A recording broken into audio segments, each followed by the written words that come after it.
Doctor Doom हो सकता है कि एक्चुअल में एक हीरो है लेकिन वो बन गया है विलन। मैं ऐसा क्यों कह रहा हूँ? बिकॉज मैंने जस्ट अभी देखा है San Diego comic con Avengers Doomsday का एकदम लेटेस्ट ट्रेलर जो कि लीक हो चुका है। So hello everyone and welcome in तुम्हारा रोहन अनफिल्टर्ड में हम लोग कॉमिक कॉन के ऊपर मार्वल एवेंजर्स जितनी भी सारी चीज़ें हुई ना उसके बारे में बात करेंगे बिकॉज बहुत कुछ हो चुका है। डूम्सडे के ट्रेलर के बारे में भी एकदम डिटेल बताऊंगा तुम्हें जो कि लीक हुआ है। पहले बात करते हैं लेकिन घोस्ट राइडर के साथ में जो कि मार्वल यूनिवर्स का ही पार्ट है, लेकिन एक बहुत टाइम हो गया यार घोस्ट राइडर की कोई अपडेट नहीं है। निकोलस के स्पाइडरमैन नोवार में चले गए तो उसके बाद से ये था कि घोस्ट राइडर कभी वापस आएगा कि नहीं। तो अभी हुआ क्या कि सैन डिएगो कॉमिक कॉन के इसी इवेंट में मार्वल्स ने ये बात ऑफिशियली कंफर्म किया कि रायन गॉसलिंग जो है वो प्ले करेंगे अगले घोस्ट राइडर को, और वो ऑफ कोर्स वहां आते हुए नजर आए। भयंकर उन्हें पॉप मिला क्राउड की तरफ से। And to be very honest Ryan Gosling as Ghost Rider अभी फिलहाल स्टार्टिंग सुनने में डाउटफुल लगता है बिकॉज निकोलस केज ने बहुत अच्छी परफॉर्मेंस दी है एज घोस्ट राइडर।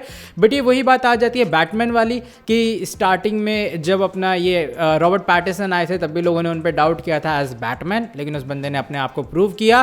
तो मे भी क्रिश्चियन बेल की बात जैसे कि रॉबर्ट पैटिसन ने उस लेगेसी को कैरी किया है, तो शायद मुझे ऐसा लगता है कि रायन गॉसलिंग जो कि डेफिनेटली यार एक फैबुलस एक्टर हैं तो वो भी इस लेगेसी को कैरी ऑन करेंगे। जुलाई 2028 आई गेस वो ईयर है जहाँ पे हमें घोस्ट राइडर की मूवी देखने के लिए मिलेगी। अब वो क्या मार्वल के साथ कोई कोलैबोरेशन होगी, उनकी स्टैंड अलोन मूवी होगी, वो बाद में पता लगेगा। तो मैं एक और र्यूमर बताता हूँ कि र्यूमर ये था कि डूम्सडे के अंदर भी घोस्ट राइडर हो सकते हैं। एक वीडियो बहुत पहले वायरल हुई थी जहाँ पे घोस्ट राइडर जो है वो डूम्सडे का पार्ट थे। अब वो लीक सही है या फिर नहीं। और तुम्हें एक और चीज़ बता दूँ कि उस टाइम यही बात थी कि रायन गॉसलिंग जो है उन्होंने रोल प्ले किया घोस्ट राइडर का। तो क्या ये रूमर सच हो सकता है? क्या रायन गॉसलिंग डूम्सडे के अंदर होंगे एज घोस्ट राइडर? अगर ये होता है ना ये तो क्रेजी हो जाएगा यार। मतलब सोचो डूम्सडे को रोकने के लिए, डॉक्टर डूम को रोकने के लिए पूरी दुनिया ही एक साथ आ गया, तुमने घोस्ट राइडर को वापस बुला लिया, तो सीक्रेट वॉर्स के लिए जो हाइप बनेगी वो प्रो मैक्स लेवल की होगी। तुम्हें एक और रूमर ये भी बता दूं कि एक्चुअल में as per reports Nicolas Cage को ये रोल ऑफर किया गया था, लेकिन उसके बाद उन्होंने इस रोल को रिजेक्ट किया और तब जाके रायन गॉसलिंग को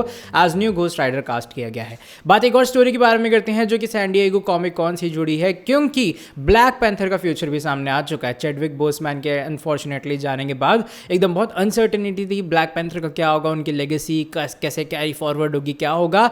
तो ब्लैक पैंथर की एक और मूवी आएगी जो कि ब्लैक पैंथर 3 होगी और उसमें डेविड जॉनसन टिचाला के जो बेटे हैं उनका रोल प्ले करेंगे। मैं फोटो डाल दूंगा स्क्रीन पे, तुम लोग देख लेना। एंड मैं उनके ऑफकोर्स करियर से उतना खास अवेयर नहीं हूँ, लेकिन जिस हिसाब से रोल है उस हिसाब से फिट लग रहा है। अगर तुम्हें याद हो ल्यूकस जो कि एक्चुअल में उसमें था स्ट्रेंजर थिंग्स में था, तो मैं चाह रहा था कि उन्हें कास्ट किया जाए आज टिचाला सन, बट कोई बात नहीं। एनीवेज मे भी हो सकता है मार्वल के पास कुछ और प्लान्स हो और वो एक्चुअल में कुछ इस तरीके से लेगेसी को कैरी फॉरवर्ड करना चाहें। और हाँ, मुझे लगता है कि माइल्स मोरालेस के तौर पे अपने ल्यूकस जो कि स्ट्रेंजर थिंग्स का है उसको कास्ट किया जा सकता है। बात मैं डेडपूल के बारे में करूंगा बिकॉज डेडपूल भी अपने ग्रे सूट में, यानी कि रायन रेनॉल्ड्स एक ग्रे सूट में आते हुए नजर आए। हुआ क्या कि अवेंजर्स का ना पूरा कास्ट आ गया, जो डूम्सडे का पूरा कास्ट आ गया, इवन आरडीजी वगैरह सब आके एकदम मस्त खड़े हुए हैं उसके पैनल के ऊपर।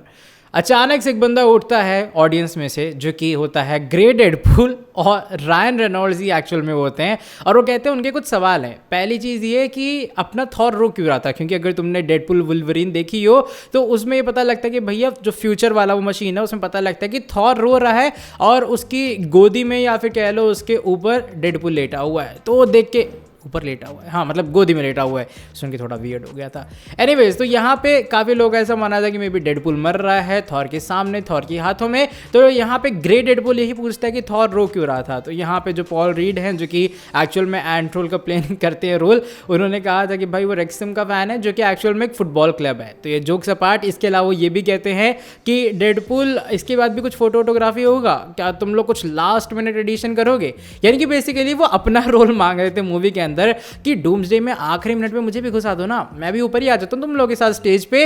लेकिन आरडीजे इस बात से मना करते हैं और कहते हैं लास्ट मिनट अब कोई एडिशन नहीं होगा।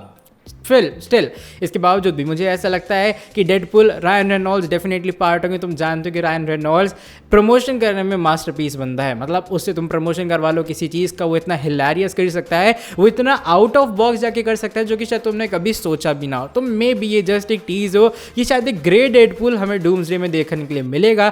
टोबी मैगवायर भी रिपोर्टेडली होंगे क्योंकि एक रील बताया जा रहा है सैन डिएगो कॉमिक कॉन में दिखाई गई है जिसमें टोबी मैगवायर को फीचर किया गया है। तो maybe incursion Tobey Maguire के यूनिवर्स का होगा, वुल्वरीन डेडपूल जाएंगे, किसी तरह शायद टोबी को बचा ले या फिर उनका यूनिवर्स वहीं खत्म हो जाएगा और साथ में टोबी भी, जो कि डेफिनेटली एक बहुत सैड पार्ट होगा।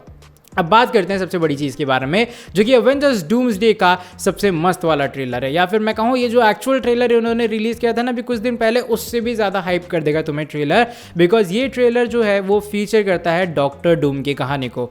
ट्रेलर की शुरुआत होती है सुई स्ट्रॉम के साथ में, जो कि कहानी नरेट करती हैं कि एक्चुअल में सबसे अच्छा इंसान जो कभी एक रूम में हुआ करता था वो डूम था। इवन डूम कभी ऐसा था ही नहीं जैसा उसे किया गया है, उससे सब चीज़ें छीनी गई हैं और उसके पास जो चीज़ वो प्यार करता था उसके पास वो नहीं है। हम लोग देखते हैं कि जो अपने रीड रिचर्ड्स हैं वो कन्फ्रंट भी कर रहे हैं डॉक्टर डूम को। डॉक्टर डूम एक आयरन मैन वाली एंट्री मारते हैं भाई बैटलफील्ड में, हवा से आते हैं डैम नीचे, ठीक है, सेम आयरन मैन वाली वाइब। तो यहाँ पे जो रीड रिचर्ड्स है वो कहते हैं ये सब तुमने किया है, तुमने ये सब क्यों किया, यानी कि बेसिकली जो डॉक्टर डूम ने डिस्ट्रक्शन कर रखी है या फिर जो डॉक्टर डूम कर रहे हैं शायद रीड रिचर्ड्स के बेटे के साथ, तो यहाँ रीड रिचर्ड्स जो कि एक्चुअल में डूम को शायद अपना दोस्त मानते हैं, वो इस बात से हैरान है कि जितनी तबाही है, जितनी उल्टी सीधे कांड है वो एक्चुअल में डूम कर रहा है। तो मे भी हो सकता है डूम्सडे की शुरुआत में डॉक्टर डूम और ये पूरी जो पलटन है वो एक साथ होगी, उससे पहले डूम अपने असली रंग दिखाएगा और वो बदला लेना सबसे चालू करेगा। हम लोग ग्लिम्स सभी के देखते हैं, या अपना स्टीव रॉजर्स हो गए या फिर लोकी हो गए, सभी धीरे धीरे करके होते हैं। सांग-ची भी दिखाए जाते हैं, इस वाले फीचर किए जाते हैं ट्रेलर में। एंड इसके अलावा जो ट्रेलर का एंड है वो कुछ इस तरीके से होता है कि हमें देखने के लिए मिलता है भाई अपने जो डॉक्टर डूम है, जो कि लीक भी था पहले, वो सेंटिनल्स का यूज़ करते हैं अपनी मिस्टिक पावर से और वो उनको कंट्रोल करते हैं। तो ओवरऑल ये कुछ ट्रेलर था जहाँ पे थोड़ी बहुत बैक स्टोरी मैं कहूँगा डॉक्टर डूम की दिखा दी गई है कि वो शायद पहले एक हीरो था, पहले एक अच्छा इंसान था, पहले एक स्मार्ट पर्सन था, लेकिन फिर तुमने उसे सब छीन लिया और अब वो विलन बन चुका है। तो काइंड ऑफ मैं कहूँगा आरडीजी रॉबर्ट डॉनी जूनियर जिन्होंने आयरन मैन का कैरेक्टर प्ले किया था, तो उनका ही शायद कैरी फॉरवर्ड होगा, क्योंकि भाई तुम जानते हो टोनी भी कितना स्मार्ट था, टोनी भी एकदम क्या भयंकर इंसान था, है ना। तो मे बी इसीलिए आरडीजी को ही या फिर मैं कहूँ टोनी स्टार्क को ही कास्ट किया गया एज डॉक्टर डूम। उसके एक्सप्लेनेशन के लिए मैं बहुत वेट कर रहा हूँ, मैं चाह रहा हूँ तुम एक्सप्लेनेशन दो, एक मस्त एक्सप्लेनेशन। तो यप अभी फिलहाल के लिए ये डॉक्टर डूम का या फिर कहूँ मैं अवेंजर्स डूम्सडे का लेटेस्ट ट्रेलर के लीक की डिटेल्स थी। फोटोज़ वीडियोज़ नहीं डाल रहा हूँ मैं, वरना वो स्ट्राइक वाली बात आ जाती है। सो इसीलिए अभी फिलहाल के लिए तुम्हें कैसा लग रहा है डॉक्टर डूम का ट्रेलर देख के? तो मुझे लग रहा है काफ़ी जल्दी डूम्सडे का ट्रेलर ये लोग रिवील भी कर देंगे और वो ऑफिशियली तुम्हें देखने के लिए मिल जाएगा, प्रोबेबली 1 से 2 हफ्ते के अंदर। मुझे लग रहा है वो यूट्यूब पे भी आ जाएगा। तो अभी फिलहाल के लिए मैं वीडियो को यहीं पर खत्म कर रहा हूँ। अगर तुम्हें वीडियो पसंद आई है वीडियो को नीचे लाइक कर दो। जाते जाते तुम्हें ये भी बता दो कि ब्रांड न्यू डे की भी एक न्यू क्लिप फीचर की गई है वहाँ पे, जहाँ पे हल्क जो है वो स्पाइडरमैन को क्या पटक पटक के मार रहे हैं। पनिशर वहाँ से आते हैं बंदूक लेके और वो लगातार पूरी एमिनेशन फायर करते हैं थॉर के ऊपर। अरे थॉर को क्यों मार रहा हूँ यार मैं, हल्क के ऊपर। और उसके बाद फाइनली जो पनिशर है वो शायद यहाँ पे रेस्क्यू करने का ट्राई कर रहे हैं अपने स्पाइडरमैन को। बाय द वे मैं स्पाइडरमैन ब्रांड न्यू डे 30 जुलाई को ही देखने जा रहा हूँ, तो उसके लिए स्टे ट्यून रहना चैनल पे। पूरा उसकी जो डिटेल रिव्यू है एकदम ऑनेस्ट वाला तुम्हें मिल जाएगा। आई होप मार्वल डिसअपॉइंट ना करे। तो फिलहाल के लिए वीडियो को यहीं पर खत्म करते हैं। वीडियो पसंद आई है वीडियो को नीचे लाइक करो। मैं नए वाले डूम को ट्रेलर को देखे, चाहे वो एकदम होता ना लो पिक्चर क्वालिटी का, तब भी मैं एक्साइटेड हूँ। मतलब 10 on 10 भाई, 10 on 10। डूम से जब आएगी तो डून का क्या होगा मुझे ये नहीं पता। अभी फिलहाल के लिए चलो वीडियो को खत्म करते हैं। वीडियो पसंद आई है वीडियो को नीचे लाइक, चैनल को सब्सक्राइब कर देना। तुमसे मिलूंगा आके नेक्स्ट वीडियो के अंदर, तब तक स्टे ट्यून रहो रोहन अनफिल्टर्ड से।